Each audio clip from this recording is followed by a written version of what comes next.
Very good to score at any time, but to kick off the first goal in the game was special, and I didn't know how to celebrate.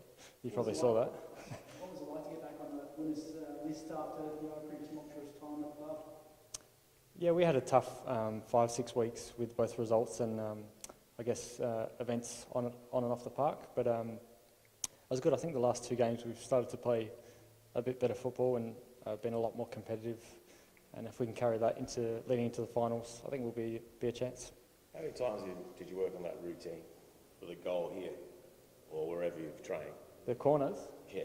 Yeah, so each opposition we're playing, we sort of set up differently, and so all the players knew where the ball was going and where the runs had to be made. So we did practice the day before.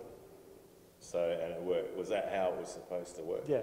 The ball right on your head, and everyone dragging everybody? There was a couple of players making runs, and the ball was there or thereabouts in the middle.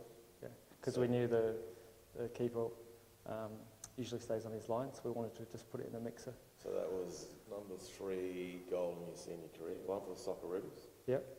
And 2 for Adelaide? 1 or 2 in the cup. They don't count those, do they? Oh no, we'll count the cup. So yeah. Is that? I don't know. I lose track with so little. So, in the scheme of things, how did this rate amongst your 4 goals in 10,000 games? I don't know. I'm getting older, and I think I just appreciate the little things a bit more, and to score a goal, it just means a bit more, especially being at the club now for 5-6 years again and being the hometown. It's a bit more special. So what have you got lined up for City, obviously, because Adelaide has been not good in corners, and you've won a lot of corners. Like some games you've won 12, 13, I think maximum was 13. This one you hardly had any corners, you scored 1 out of 3, I think. Okay.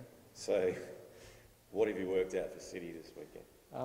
We're not the biggest team. We've only got, depending who's playing, we've got a couple of tall strikers, and of course we've had a few injuries, so we've only had sort of Yako as the centre-back, who's really good in the air.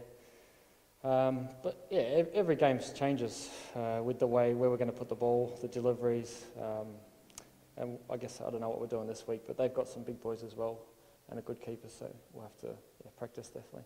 And looks like, you definitely lost Apostolos for the weekend, so who do you think is going to slot in there? George came off the bench, Geordie off the bench. Well, we've got a bit of stock in there. We've got Geordie and George and a couple of other players if you want some speed up there as well.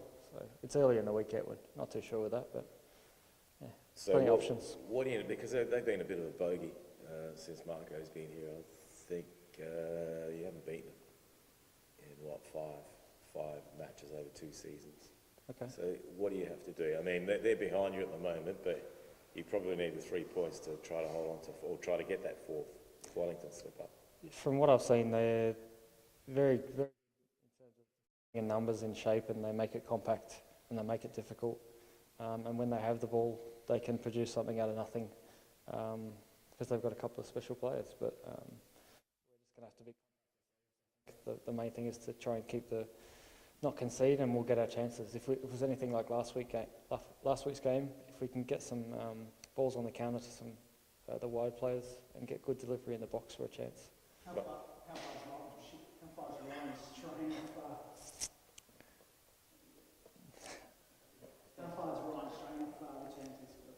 I think his hammy it's a couple of weeks, so he's back on the bike and I think doing some light running. Yeah. You talked about the events that had happened. How much of a relief was having a win after all the events that had taken place in the off the field of the club? I guess those things play out in the media, and sometimes they're made out to be a lot bigger than they are internally. The group here is pretty strong, and we just go into training every day and just do what we need to do. It's got talked about once, and then it was put to bed and continue on. And we've had 2 good results since. You're old enough to know that a team, if you keep growing, it's probably a perfect team, which is no one's got a perfect team. They're going to have dips. Yeah. And highs and lows. You think you're able to dip the big dip? I mean, you had a big high, I think, end of December, January, there's 10 games with, I think, just the 1 loss.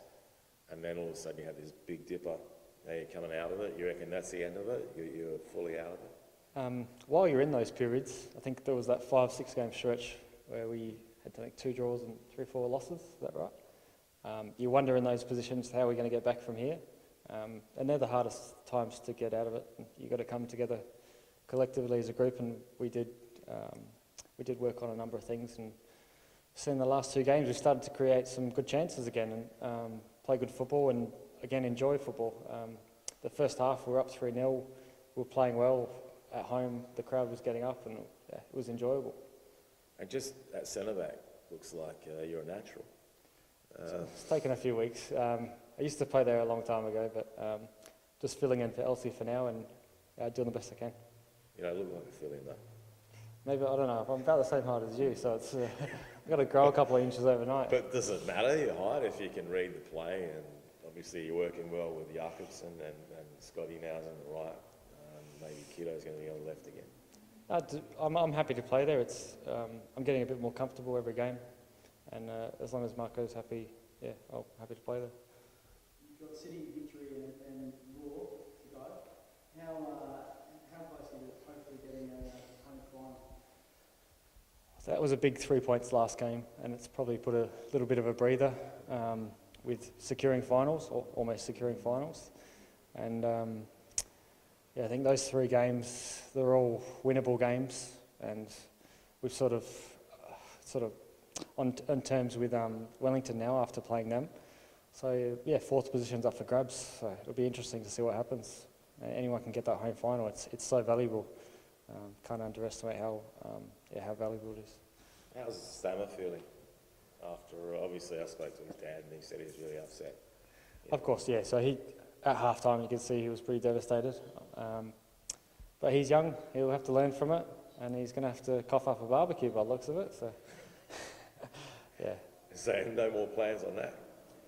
No, it's not like Marco's not going to hold a grudge or anything. It's done, it's dusted. He said sorry to the group, apologised, and we'll have a barbecue together as a team, and it's done. I'm talking about the barbecue. The barbecue? You want to come?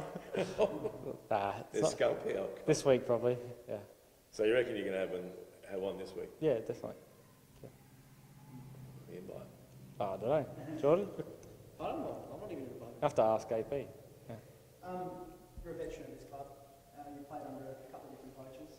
What are you hoping now that the Adelaide United management side looks for in their next coach? Ooh, that's a tough question. Listen, I don't really have a choice to. I'm contracted next year. It'd just be good to play with a coach that just understands the club and can sort of integrate quickly, because I think that's important in the A-League, whether it's a domestic coach or a foreign coach. They just need to integrate quickly and have the support staff that know the league and the players and everything like that.